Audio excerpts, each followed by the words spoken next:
The next topic is the proto-oncogenes and the oncogenes. Normally, these two topics are related to the final topic list number 15, and the 16 is the tumor suppressor genes. But let's talk about first how the proto-oncogenes and the oncogenes are getting into the picture. Usually, the proto-oncogenes are normally working genes, and they are making proteins, which all function in totally normal way in the cell division. But when the gene changes, like the DNA is changing, then an abnormal protein is produced, which leads to the uncontrolled cell proliferation. Regarding to the change, we have several options. The options below here, it says that with the change of the promoter, so another promoter gets in, or another enhancer, it can lead to an uncontrolled cell proliferation. Also, when the chromosomal translocation happens, that's also changing the proliferation. This was typical in the case of the APL, the acute promyocytic leukemia. Also, we are talking about the gene amplification, which means that you have double or 3 times more about the same gene, and we have single point mutations as well. However, in the first, second, third, and fourth options, the amount of the product will be higher, and that's why a malignant cell will be there. In the case of the single point mutation, it is inducing a change in the structure of the protein, and that does not mean every time that the amount is changing too. Mostly, when we have single point mutation, it is about the somatic cell and the uncontrolled cell proliferation. If you want to classify the proto-oncogenes, then we can use the type of the molecule, and the first group would be the growth factors, the HST and cis. If we go further, we found those ones which are located in the cell membrane. These are the transmembrane, and mostly these are tyrosine kinase receptors which are working together with the growth factors. These are, for example, the tyrosine kinase receptor, what you have learned in the RAS-RAF pathway too. But beside, you will find the MET, the ROS, the KIT, the FMS, or even the ERB type of receptors. The next group is the one which are membrane-associated proteins, but they are not really transmembranic. These are those molecules which are anchored to the membrane, and that's why they are related to the RAS and the SRC family. The RAS activates the RAF, what we have learned. The SRC is a typical kinase reaction in which the signal is getting go further and further. But beside this one, you will find the LCK or even the C type of membrane-associated protein. The next big pack, those are who located in the nucleus, from which the Jun and the Phos is already known because it is part of the cell division processes, but the C-MITs and the C-MIB is also there. These are responsible, for example, the cyclin D production, which is a part of the cell cycle. The development of the problem, and in development of cancer, it can have two optional pathways. The first one, we talk about that the growth factor amount is increasing. Normally the signaling cascade works in a way that if you have the growth factor and it is going to activate the receptor of their cells, then an aptoprotein and the signal cascade leads to the gene expression, and this gene expression or the growth factor is released, secreted out. But if you have an oncogene which comes from the proto-oncogene, then this activated oncogene leads to an oncogenic protein production, and this protein binds back to the sequence of the growth factor and produce a lot of growth factors. And these growth factors are just getting outside, secreted out, and then activates the receptor again which leads to another more effective stimulus. The other case, when you have an activated receptor which are permanently active. The permanently active receptors are also tyrosine kinase receptors which are working with the growth factors, but the pathway would be different. If here you have the active oncogene which makes the transcription of the receptor, like the mRNA, and then the translation with the protein, this is going to get on the surface, and the change in here that this receptor is superactive every time. So whenever an epitope protein is binding to it, then it is going to activate the pathway, and the transcription goes on and on and on. But now let's talk about the examples. In here, when we are talking about the typical mutated version of the oncogenes or the proto-oncogenes, the first example is the human RAS protein, which is normally inactive if the GDP is there. When the GDP changes into the GTP, because we have a GAF reaction here, then the RAS will be active and activates the RAF pathway. But when you have a mutated RAS, that's a problem, because the RAS will be super active for a longer time. This point mutation leads to a 1000 slower GTPase activity, which means that your RAS protein will be active for much longer compared to the normal one. But if the RAS is active for a longer time, it is activating the RAF more.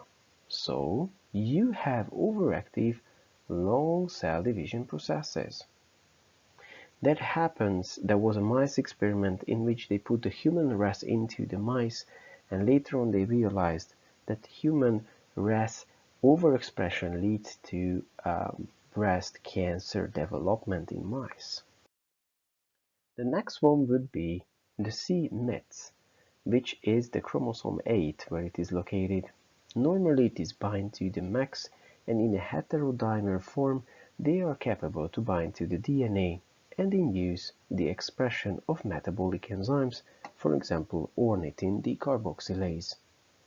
But when the c-Met is mutated, there is a POM mutation, and you have a lot of c-Met in the cell, and it leads to tumor formation. But this is going to affect the glucose metabolism too, because what we have known that the tumor cells have more active glycolysis. The next example and the next topic in the final exam is the retinoblastoma number 16. The retinoblastoma usually a tumor suppressor protein because it is bind to the E2F. But if you don't have retinoblastoma, then the regulation of the E2F is missing and the uncontrolled cell division will be there. The retinoblastoma located on the chromosome 13, and the disease which develops if it's not there, this is the retinoblastoma disease. Mostly the eyes are affected, and there we are talking about uncontrolled cell division. In here, the severity is determined by which alleles are affected. If we are talking about inherited version of the retinoblastoma, it means that one of the parent has the problem, and then it goes into the newborns. The sporadic version of it means that none of the parents has the disease, but afterwards the child and the children would have it. But for that you need the first and the second mutation of the alleles. The sporadic one is the most severe in that sense. The next topic is the p53, which is a tumor suppressor, and if it's not there, cancer is developing. It is located on chromosome 17, and what we have learned in cell cycle, it is inducing the p21, which can inhibit the RAS, or it can induce the DNA repair mechanism, by which the GAD45 protein is really involved there. The next part is somehow related to the p53 as well, because p16 is one part of the inhibitory complex of the CDK2 and 4. These enzymes are located next to the cyclin D. But if you have a mutated P16, these are not capable to bind together to inhibit this complex, so that's why the whole cell division is not controlled properly. So that's why you would have cancer afterward. The next topic is the neurofibromin, in which we are talking about two proteins, the neurofibromin 1 and the neurofibromin 2. The first one is a really important player in the activation of the RAS GTPase part.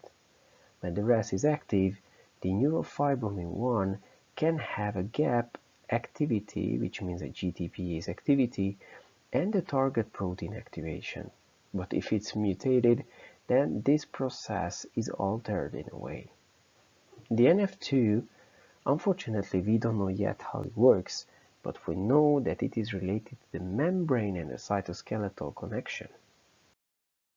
The next one would be the PTEN, which is located on chromosome 10. It takes place in the cell survival method, but if it's missing, then you are not really capable to kill a cancer cell. But why? Usually when a growth factor comes and activates the tyrosine kinase receptor, it is going to activate the PI3K, which is a phosphatidylinositol 3-phosphate kinase. This kinase can phosphorylate the phospholipid molecules in the membrane, which is the PIP2, phosphoinositol 3-D-phosphate. This changes into PIP3, and this molecule is going to activate a kinase which is called phosphatidyl-dependent kinase. If this kinase is there, it is activating the ACT kinase, which is the PKB, and that makes the cell survival processes. But this PTEN protein is the one who is going to turn the story backwards into PIP2 from the PIP3. So, if this PTEN is there, then the cell survival is not, let's say, it is supported that way. If it's there, then the cell survival is not going. So in this case, when the PTEN is missing, then your cancer cells are still going through the cell survival without any limitation. And the next topic, but not the least, this is the HF1 and the VHL. The HIF1 is located on chromosome 3, and this is a protein which induced when the oxygen level decreases. But before we get into, let's see what happens in the case of normoxia. The normoxia means that you have proper amount of oxygen. From alpha-ketoglutarate, when there is a change into succinate, the prolyl hydroxylase is working. The prolyl hydroxylase usually attached to the HIF1 alpha, and after that there is a hydroxyl group on it. That will be the sign to bind the VHL protein and the ubiquitin ligase too. The ubiquitin ligase together with the VHL give a lot of ubiquitin on the HIF1 alpha, and the ubiquitin tags are the best meaning to destroy the protein, and after that the protein is destroyed. But in the case of the hypoxia, when the oxygen level decreases, the HIF1 alpha and the HIF1 beta are getting into a dimer form located into the nucleus, binds to the hypoxia response element, and induce several factors like the erythropoietin, the VEGF, the LDH alpha, and the pyruvate dehydrogenase kinase.